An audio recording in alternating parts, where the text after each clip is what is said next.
जहां कोरोना के बढ़ते मामलों से तशवीश में इजाफा देखा जा रहा है। कोरोना के बढ़ते नए मामलों पर मुंबई की मेयर किशोरी पेडनेकर ने तशवीश का इजहार किया।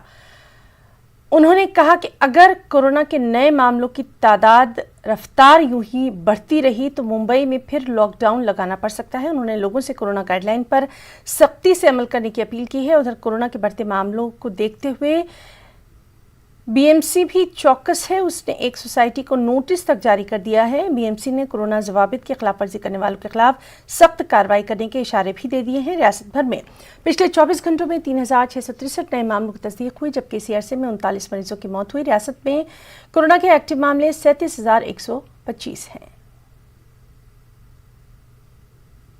और सीधे रुक करेंगे मुंबई का। हमारे साथ मौजूद हैं हमारे साथी वसीम अंसारी। वसीम, जिस तरह से लगातार हम बात कर रहे थे कि कोरोना के मामले बढ़ते चले जा रहे हैं, कई अहम चीजें सामने आ रही हैं।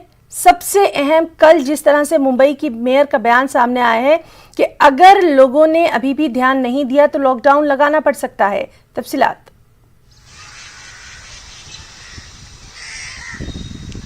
देखिए, ये कोरोना के जो बढ़ते मामले हैं कहीं ना कहीं एक बार फिर महाराष्ट्र के लिए चिंताजनक होते जा रहे हैं। मैं आपको बताऊं कि 14 तारीख को जो आंकड़े आए वो सबसे ज़्यादा चौंकाने वाले थे। जिस तरह से देखा गया पूरे राज्य भर में 4095 कोरोना के पेशेंट मिले और मुंबई में 645, यानी कि 2 गुना ज़्यादा हो गया। इसे लेकर सरकार काफ़ी गंभीर नज़र आ रही है। मैं आपको बताना चाहूँगा कि मुख्यमंत्री उद्धव ठाकरे, अजीत पवार, स्वास्थ्य मंत्री राजेश टोपे, इन्होंने एक बैठक की। इस बैठक में राज्य के सभी महानगर पालिका नगर पालिकाओं के अधिकारियों के साथ वीडियो कॉन्फ्रेंसिंग की।